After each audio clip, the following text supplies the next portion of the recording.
Most impacted states, New York is at 83,000. New Jersey is at 18,000. That's Governor Phil Murphy, who's been a great partner to me, a great partner to the people of this state. Governor Ned Lamont, also in Connecticut, has been a great partner. We've done a lot of great work as a region, which is very unusual. You know, those lines between states often become walls, not with Governor Murphy and not with Governor Lamont. We're working together, and we're going to work cooperatively with New Jersey because they have a real problem. California's ticking up. Michigan's ticking up. Florida is even ticking up. Massachusetts, but no one is anywhere near where we are, right? 83,000 compared to 18. Number of deaths, 1,900, up from 1,550. That number will continue to go up. That is people who have been on ventilators for a period of time. If you go on a ventilator, there's roughly only a 20% chance that you will come off the ventilator. The longer you're on the ventilator, the lower the chance you come off. We're still looking for a curve. We're still looking to see where we hit the plateau. Total number of new hospitalized. Again, you see the number goes up and down, but the overall trajectory of the number is up. Change in ICU admissions, bounce here, bounce there, but the overall number is still up. Change in intubations, same thing. The line is basically a line that is going up. Change in number of discharged, line is going up. Why? More people going in, more people treated, more people coming out. Everyone asks the same questions, and they're all good questions. When is this going to be over? What happens? How does it end? And people want answers. I understand people want answers. I want answers. But the answer is nobody knows for sure. Anyone who goes on cable TV and says, or network TV and says, this is what is going to happen, it's not true. Nobody knows what's going to happen. And I understand the need for closure, the need for control. We're at a place we've never been before. We're out of control. I need to know, I need to know. Nobody can tell you. What you do know are facts. And, you know, facts are funny things. What you're now getting are subjective facts. People who are optimists want to interpret it one way. People who are pessimists want to interpret the other way. People who bring their own subjective agenda tend to interpret the numbers a different way. For me, facts are facts. And the facts that we offer the people of this state and the people of this country, they're not pessimistic facts or optimistic facts. They're not interpreted facts. They are just the best information we have as of this time. And I think that is empowering and in some ways relaxing. As I've mentioned to you who've worked with me, I say to my team all the time, I'm interested in your opinion, but I'm interested in your opinion second. I'm interested in the facts first. And give me the facts unjaded by your opinion. Because once a person has an opinion, or once a person wants a certain outcome, and they look at the facts through that filter, then you can interpret facts differently. Just give me the straight facts. Sergeant Joe Friday, just the facts, ma'am, just the facts. No opinion. There's something empowering to that. We look for the facts to projection models. That's how we gauge what we do. We follow the projection model. Every day you get additional data, they run that data into the model, and they refine the model. And basically, we then have a composite model, because you have many different people out there with many different models. We use McKinsey, which is a consultant to the state, for this purpose, to basically look at all the models and come up with a composite model. And if people wonder, well, where do you get these numbers, Governor? How do you decide what you're going to do? We have a model, we have a projection, and that's what we follow.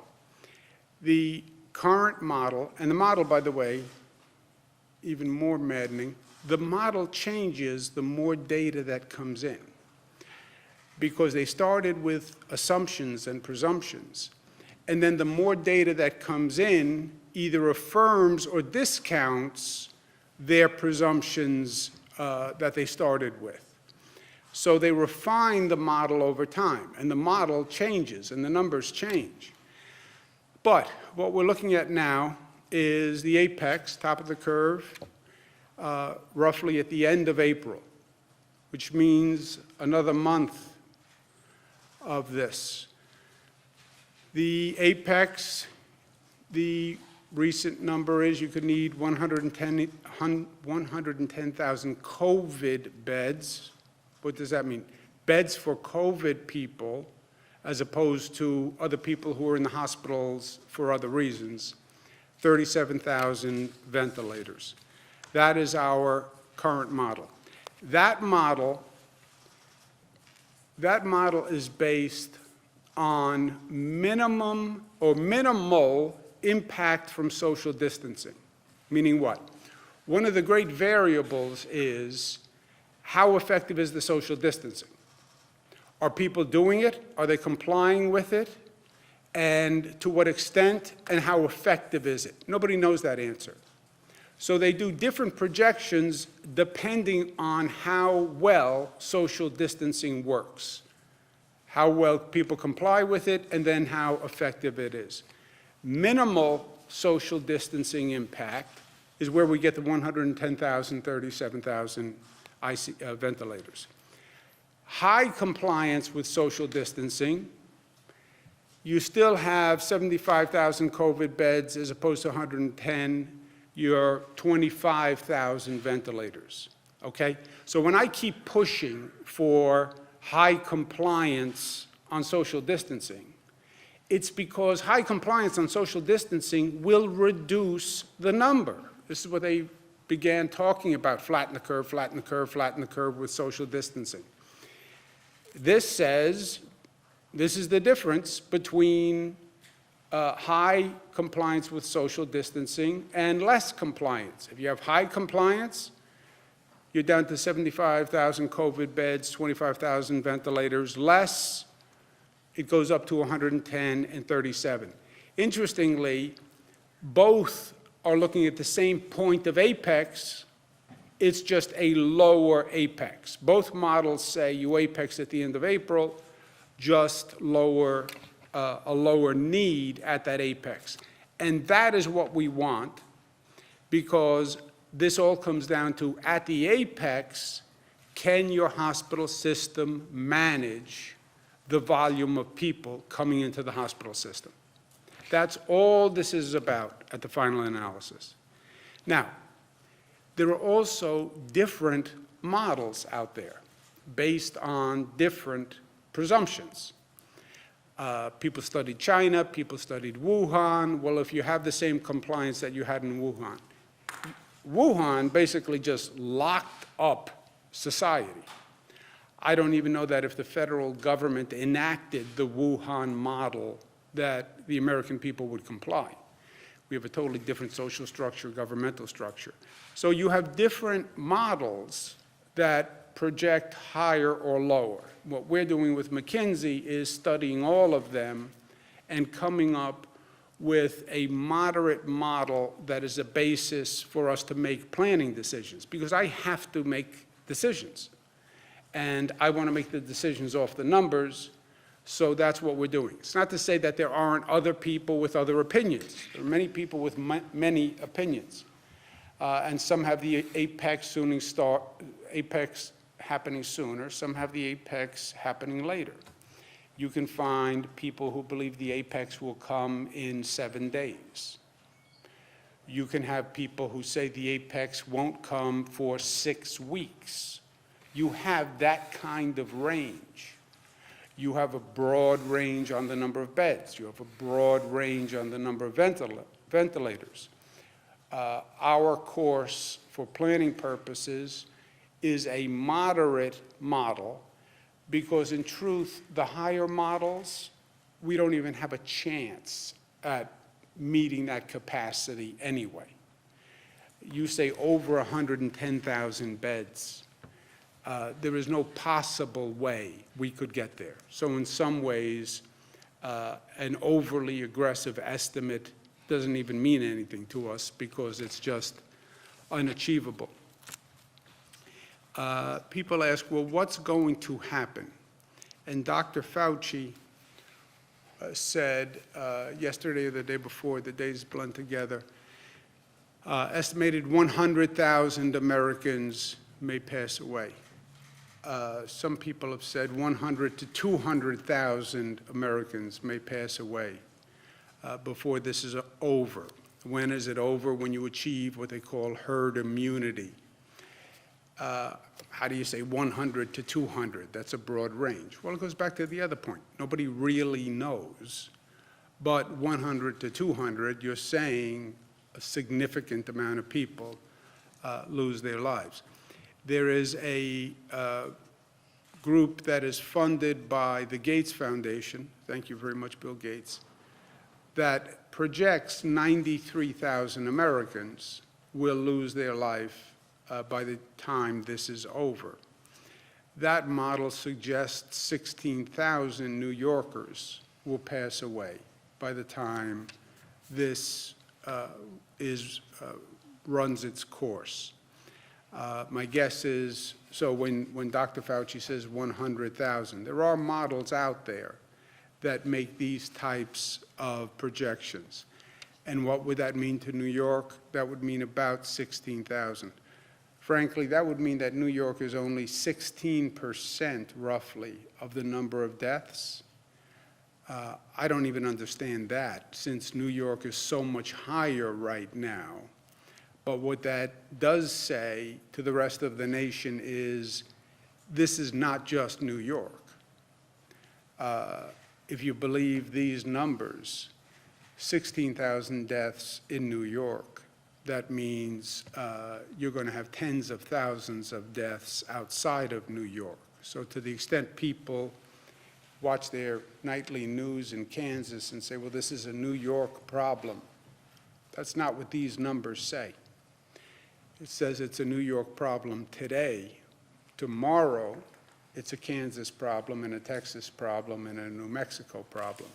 That's why I say to my fellow governors and elected officials all across this country, look at us today, see yourself tomorrow. And let's address it in New York, and let's cooperate to address it in New York, because it's going to be in your town tomorrow, metaphorically.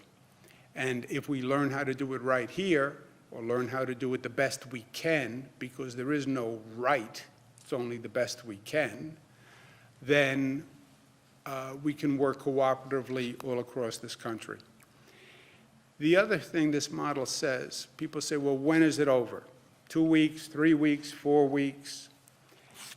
This model projects you're going to have a high death rate through July. If this model is correct, this could go through the summer. Now, other people talk about getting back to work, starting the economy, April, May, June. This model says it could go on through July. Now the questions become nuanced. Well, could you still be dealing with the virus and get the economy up and running and get people out of their homes? Yes, I think there are ways to do both.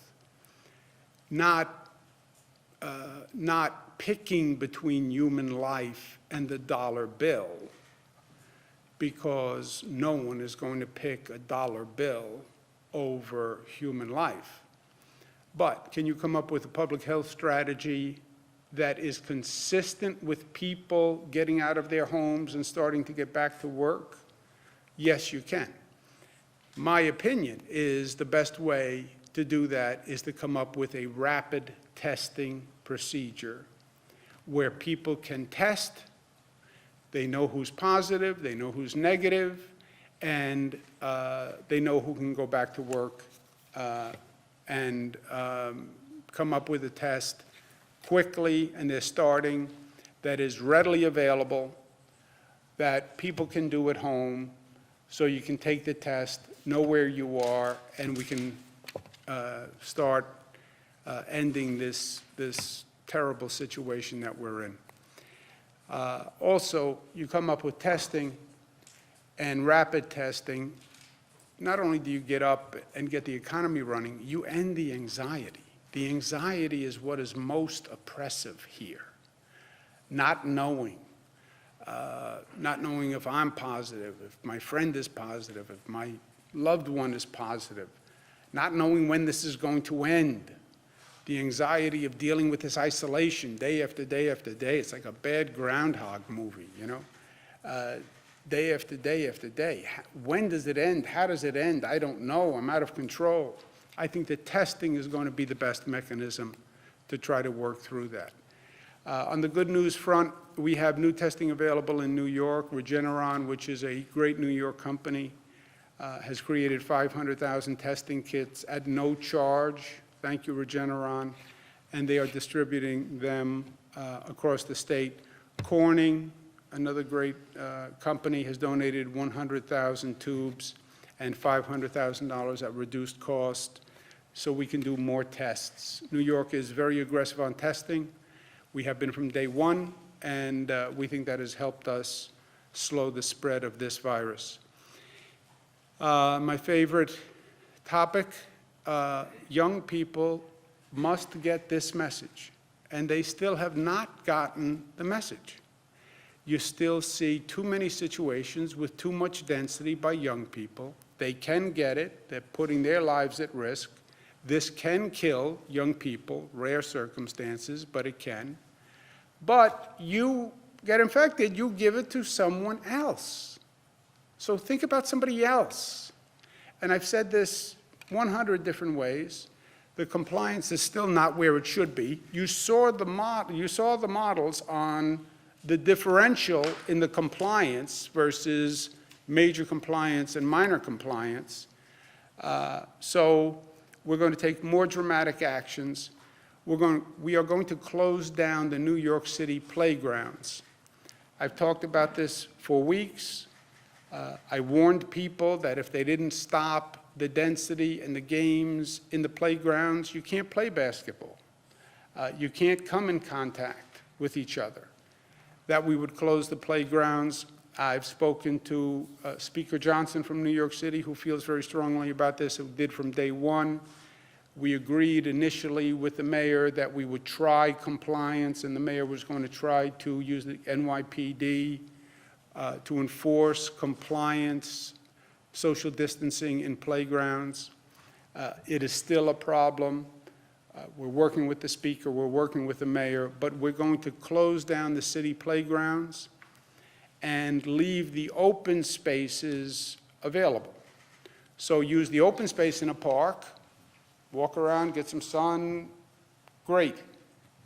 No density, no basketball games, no close contact, no violation of social distancing, period. That's the rule. Other good news, we are working with all the hospitals in the state to do something they have never done before, which is to act as one, to cooperate, to share supplies, share staff, support one another, shift patients among hospitals, which really has never happened to any great extent. And the hospitals have been very cooperative, and I want to thank them very much. In this war, we must plan forward for the next battle, meaning we have been behind from day one. This virus has been ahead of us from day one. You don't win a war that way. The next battle is the apex. The next battle is on the top of the mountain. You see that curve? You see a curve? I see a mountain. The next battle will happen at the top of that mountain. That's where it is going to be joined. And that's where the enemy either overwhelms our healthcare system, or we are able to handle the onslaught of the enemy at the top of that mountain. And that's what we're planning for every day. But I want to offer you a different perspective that I'm starting to think about, and I think we all should start to think about.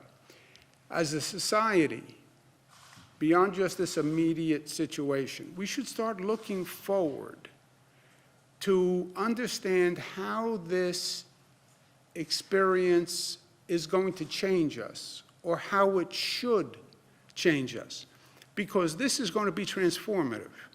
It is going to be transformative on a personal basis, on a social basis, on a systems basis. We're never going to be the same again. We're not going to forget what happened here. The fear that we have, the anxiety that we have, that's not just going to go away.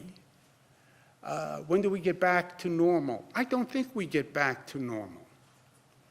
I think we get back, or we get to a new normal, right? Like we're seeing in so many facets of society right now. So we will be at a different place. Our challenge is to make sure that transformation and that change is positive and not negative. Let's make sure we're taking the positive lesson and not the negative lesson. You could get wary of intimacy and contact and density, social distancing, don't go near anyone. What a terrible thing to live with as a human being. What a cruel torture. Isolate yourself from other people. Be afraid of hugging someone. Just think how emotionally and personally repugnant that concept is, right? We crave human connection. And now we're being told that could be dangerous. You can't kiss, you can't hug, you can't hold hands. So how we come out of this and making sure that it's positive and not negative? How do we learn from this, and how do we grow from this, right? Society life, you will get knocked on your rear end. You will deal with pain, you will deal with death, you will deal with setback, you will deal with suffering. The question is, how do you get up? Well, first, do you get up? And second, if you get up, how do you get up? Do you get up smarter? Do you get up wiser? Or do you get up bitter? And do you get up angry? And do you get up fearful? We are in control of that. And we have to start to think about that. And we also have to be smarter from what we went through. How do you make the economy more resilient? What happens when something like this happens again? And something like this will happen again. Oh no, this is a once in a lifetime, never again. Something like this will happen again. We're seeing it in the environment, we're seeing it with floods, we're seeing it with hurricanes. Something like this will happen again. You can't just turn off the economy like a light switch. How do governments work together? You can't figure it out on the fly, what the federal government does, what the state government does, what the local governments do. Figure it out before. Learn the lessons from this. Telemedicine and teleeducation. We had to close the schools. Well, why weren't we ready with a teleeducation system? Why weren't we better at telemedicine? Why didn't we have that capacity rather than having people wait on all these lines to come in to get the same basic diagnosis and the same basic advice? Why don't we have medical supplies made in this country? Why are we shopping in China for basic medical supplies? Why don't we gear our medical research to these types of threats and challenges which we know are on the horizon. We know these viruses are changing. We know that they mutate. Why don't we get ahead of it? You still have to run society. Let's talk about first responder capacity. We now have first responders who are getting sick, and the workforce is dropping. Well, that was inevitable, right? That was going to happen. What's the backup to that situation? And let's talk about societal stability and engagement at times of crisis. You can't just tell everyone, go home and lock your doors and sit on your couch and order takeout for the foreseeable future. That's not who we are. It's not even a mental health issue. It's just a personal health issue. It's how we relate to one another. We're not built to be isolated for long periods of time and not have human contact. So how do we deal with that? And these are the types of questions that we have to start to think through. But not today. That is the next challenge, I believe. And that is what we're going to have to think about soon. But for now, one crisis at a time, as they say. And we have plenty to handle with the current crisis, preparing for the battle on the Mount, which is what we are doing every day. And that's what we are doing. And not only are we doing it, but we have to succeed at it, you know? Government process is very good at saying, well, we're trying, we're working on this, we're doing our best, we're doing our best. Winston Churchill, it is no use saying we are doing our best. You have got to succeed in doing what is necessary. Tad harsh goes with that expression, which I think you could say tad harsh, handsome, but a tad harsh, but it's true. And that's what I say to my team every day. This is beyond best efforts. This is beyond I'm working very hard. We have to get this done. We have to succeed. We have to find a way. We have to make it happen because too much is at stake. Last point on a personal note, my brother Christopher, as I told you yesterday, tested positive for the coronavirus. He's at home. He's doing fine enough. He has a fever. He has chills, symptoms of basically a very bad flu. But I think this is illustrative in a number of ways.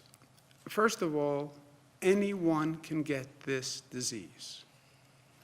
Relatively young people, strong people, people who take a lot of vitamin pills, people who go to the gym a lot. Anyone can get this disease.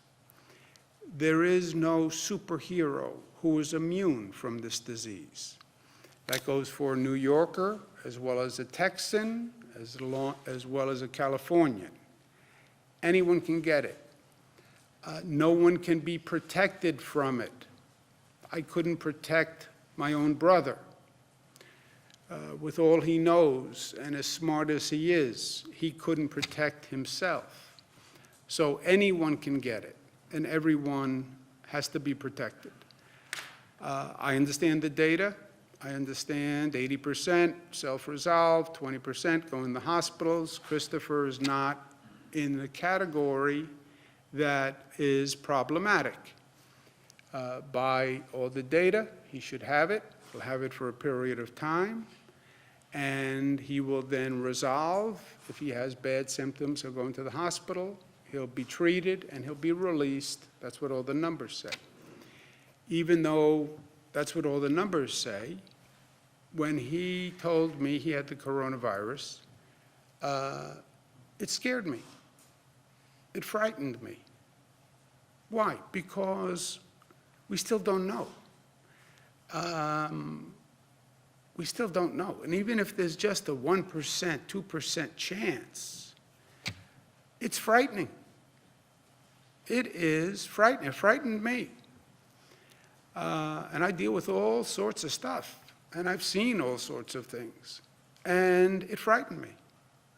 Why? Because we're talking about my brother. We're talking about my little brother. This is my best friend. I talk to him several times a day. Basically, spend my whole life with him, and it is frightening on a fundamental level. And it's frightening because there's nothing I can do, and I'm out of control, and there's nobody who can tell me, and Dr. Zucker can't tell me anything, and Tony Fauci can't tell me anything because nobody really knows. And this situation is the same situation for everyone, for everyone. So yes, I'm frightened for my brother. I'm worried about my brother, as everyone is worried about everyone in their family and everybody they love. I take solace in the numbers and the facts, because you can't divorce yourself from the facts, otherwise you go to a place of irrationality. But we're emotional beings, and as an emotional being, it is frightening, and it is unknown, and it is threatening, and it is scary, and people are dying. He's going to be okay, I believe that. He's in his basement. I sent him over a book that could be helpful, Beginner's Guide to Striped Bass Fishing. I hope he picks up some tips from that. But I also want to say to him, because I want him to know, he found out yesterday morning that he had coronavirus.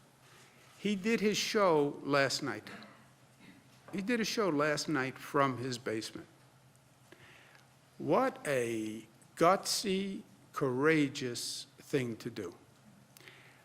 And we talked about it. And in some ways, this can be very instructive, I think, to many people.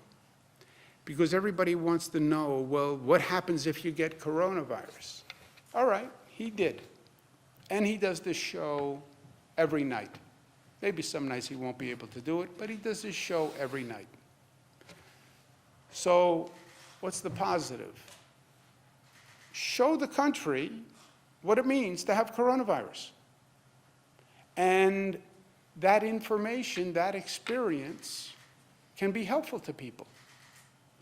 And that's why he did the show last night. Okay, I have coronavirus, but you know what? Here I am, I'm doing my show. I didn't fall over, I didn't collapse, it's not a death sentence. Here I am, I'm doing my show. Kudos to him. My pop would be proud. I love you, little brother. And even though this isn't a flattering picture, I did not pick this picture with your mouth open, but it is suitable in some ways. Any questions, comments? Governor, policy for posthumous testing of suspected cases. If you could repeat that, please, because I missed it. Also, let's do any questions on coronavirus. If you want to do questions on budget or anything else, let's do them at the end. But I'm sorry, I didn't hear your question. What's the state's policy or procedure for posthumous testing of suspected coronavirus cases? What's the state's policy for posthumous coronavirus testing? I have no idea. Do you know? This is based on a clinical picture, right? So if someone died as a result of respiratory illnesses, the person would be tested to be sure and try to figure out what happened to them, because there are contacts that that person has been exposed to. So the death toll includes people that tested positive for coronavirus, or also people who had coronavirus-like symptoms? So when we hear, we know those who have died, and if they're tested at the time of an autopsy, those are included in the deaths. Governor, can you confirm that there were some patients who were moved from New York City to Albany Medical Center, and I believe also Ellis Hospital as well last night? Were there patients who were moved, coronavirus patients moved from New York City to Albany Med, yes. And we've talked about, this is one state, this is one family of New York, this is one family of the United States of America, by the way. We support one another in two ways. Staff from upstate hospitals will be going to downstate hospitals because one of the real critical situations are staff shortages and staff exhaustion. So upstate staff will come help the downstate hospitals, and downstate hospitals who are at overcapacity can transfer patients to upstate. Is it safe to move COVID patients who are being It depends on the patient. But if they're in a place where the hospital can't treat them, then it's better to move them and be in a hospital setting where they can get treated. So if we're doing this now, does that mean that the downstate hospitals are full? I know that the DOH has data on beds, including ICU beds. Can you make that available? And also, if you said 110,000 beds for COVID, what is the total capacity? Is it still 140,000? About 140. 110 for COVID would suggest you have 30,000 non-COVID patients. We tried to bring down the patient count by mandating no elective surgery that was non-critical. So people are not going into the hospital right now to have a hip replacement unless they really need it. They're not going in for any type of elective surgery. So it brought the number of patients down so we could get more COVID patients in. The transfer from New York City, the New York City Hospital to Albany Medical was more of a one-off situation, which had been individually arranged.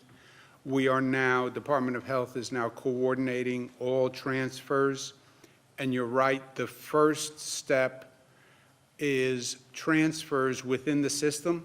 So downstate New York, you have the health and H&H system, transfer among the 11 H&H hospitals to balance load, balance capacity, and transfer among the private hospitals to balance load, then transfer among those two systems, and then worst-case scenario, transfer upstate. So how much capacity is left between H&H and the private hospitals? And I guess Long Island and Westchester too. Yeah, they are not at capacity now. It depends on how fast that curve goes up. We monitor it on a daily basis, and that's the $64,000 question, Jimmy, is when you get to the apex, you will be over capacity. Any of those models, by the way, say you are over capacity. You're over 100% by any model at the apex. Who determines, Governor, and what is the criteria for moving patients from New York City into upstate hospitals? Do they have local connections, or is that just a medical decision? It's going to be, the transfer that happened was basically a one-off because they were hospitals that had a pre-existing agreement. But what will happen going forward, the battle on the Mount, will be capacity. You fill all the downstate hospitals, and you're over capacity on all the downstate hospitals. You then have Javits Center as a relief valve. You have that ship, the Comfort, as a relief valve. But they only take non-COVID patients. You try to transfer to Long Island. If Long Island is at capacity, then you move upstate. It's a pure capacity issue, pure systems management issue.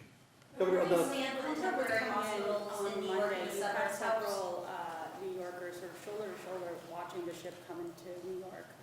What more can the city do to make sure that people are staying inside? Is closing playgrounds enough at this point when you have people, sort of marveling at this ship, standing in close proximity to each other, and NYPD not necessarily doing anything about it right away? Yeah, look, we had this conversation with the city. It's part of the closing the playgrounds. The NYPD has to get more aggressive, period. Period. Well, it's not a law enforcement issue. It is. And if, by the way, if you're going to force me into a position where I have to mandate it and make it a law, a social distancing law that, which I think is absurd, but it has to be enforced. First, how reckless and irresponsible and selfish for people not to do it on their own. I mean, what else do you have to know? What else do you have to hear? Who else has to die for you to understand you have a responsibility in this, right? I mean, it's just really so incredible, especially New Yorkers who live in a dense environment and know how interdependent they are on one another, right? And this is a situation where one person sneezes and I get infected. So our own social responsibility, the individual responsibility, the civic duty. But beyond that, yeah, we are going to need law enforcement to get more aggressive. Governor, a significant Zach? percentage of the NYPD and the FDNY is now calling out sick. Are there any plans to shore up the workforces of first responders? So look, we will do whatever we have to do. If NYPD people are getting sick, they will get sick. FDNY people, firefighters will get sick, they will get sick. The backfill will come from state police, and we're working on that. State police already have total jurisdiction within New York City. Second, we could deputize police officers from upstate communities to serve in New York City, if we get to that point. Now, the NYPD is so large, I don't know that we get to that point, but if we believe we don't have the minimum personnel to police New York City, we could then go to the state police. Worst comes to worst, we could deputize other officers. Same thing presumably happen with Same FDNY? thing with firefighters. How many volunteer medical workers have been assigned to New York hospitals already, and which ones? How many volunteer medical, well, first, the hospitals, we have a pool of about 78,000? It's 82,000 right now. We have a pool of 82,000 people who say they want to help. We then route them to the hospitals. The hospitals basically will employ them. So they have to fit the needs of the hospital, and the hospital has to vet them because they're going to be in that hospital and performing services. So it's really now, at this point, as quickly as those hospitals can make those decisions is as quickly as people are being hired. We don't have a census yet. I don't know if we have anything anecdotal. We've made the population available to the hospitals. And they know the regions, the geographic locations, they know the specialties, but they want to be careful that they're actually picking a person who's qualified to perform the duties. Do we know? Well, let me just, do you have a number at all? There are 3 hospitals that have already contacted the portal.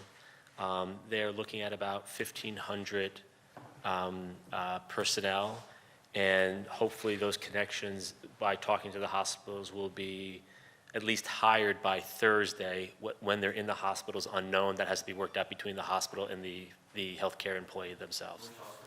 We're going to let them work that through, and then we'll put some of that out after they work out some of those arrangements for their own privacy. And have any upstate staff yet come down to New York City? You said that would be sort of a first line to have already employed hospital staff upstate come down. Anecdotally, yes, they have. We don't have numbers yet on exactly how many. And why not close playgrounds statewide? Why only in New York City? We don't have the same density issue in the playgrounds upstate that we've had downstate. If we do, I would.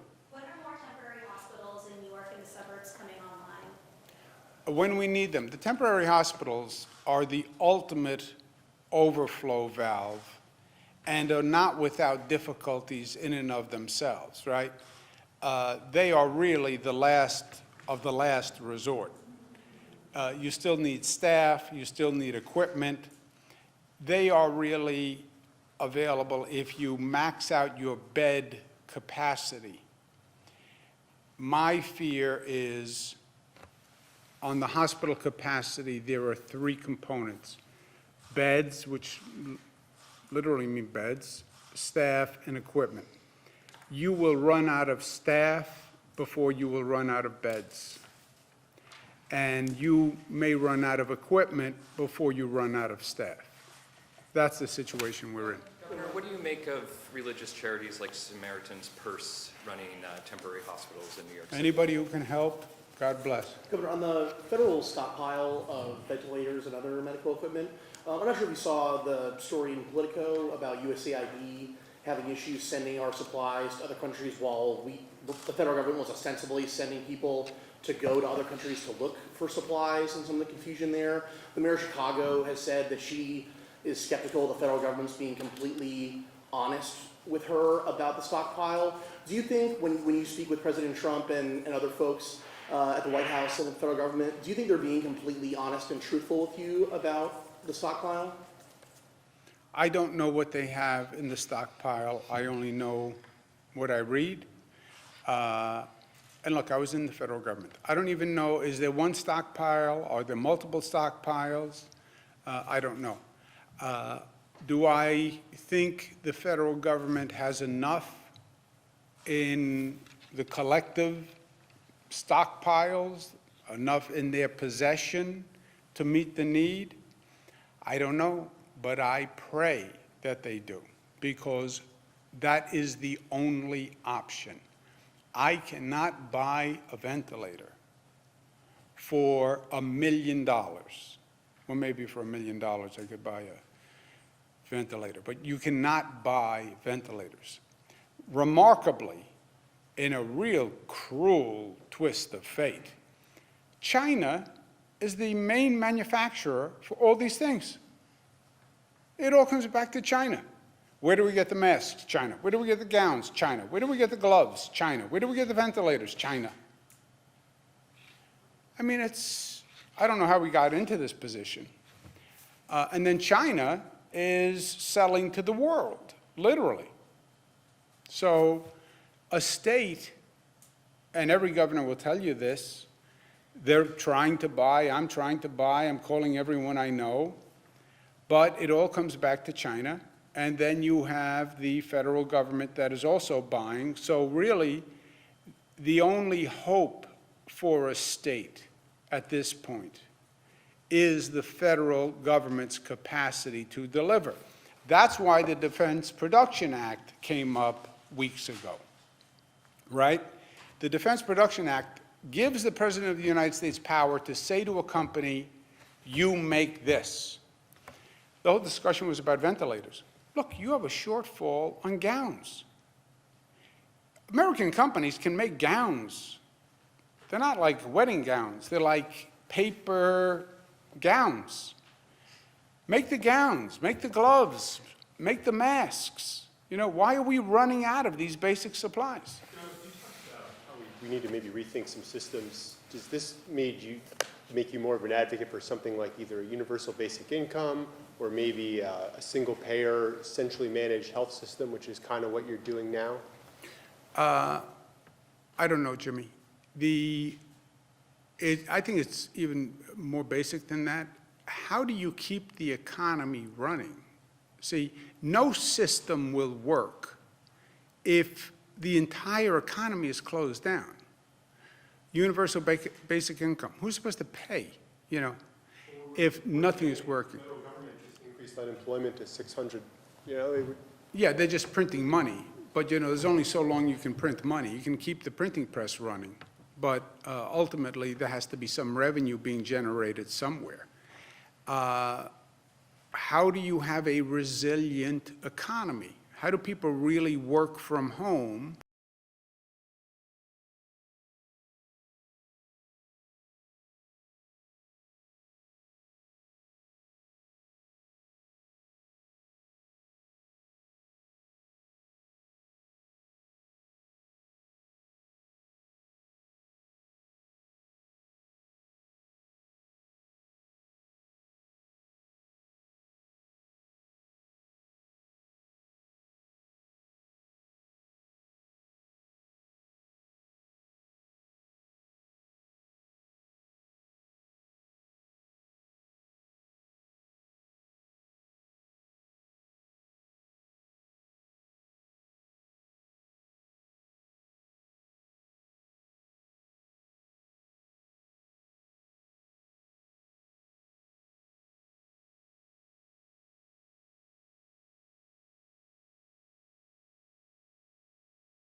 societal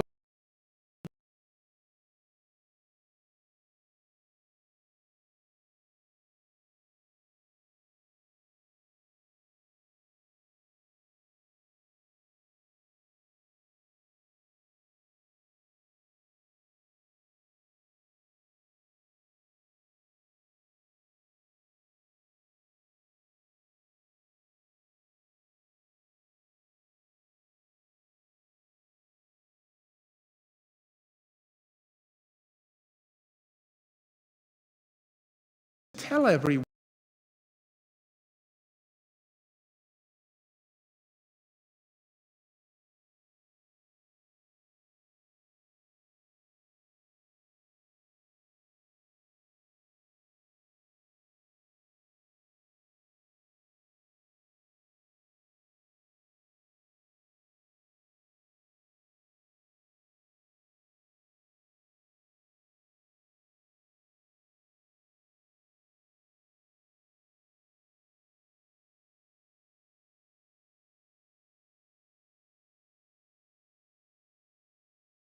take out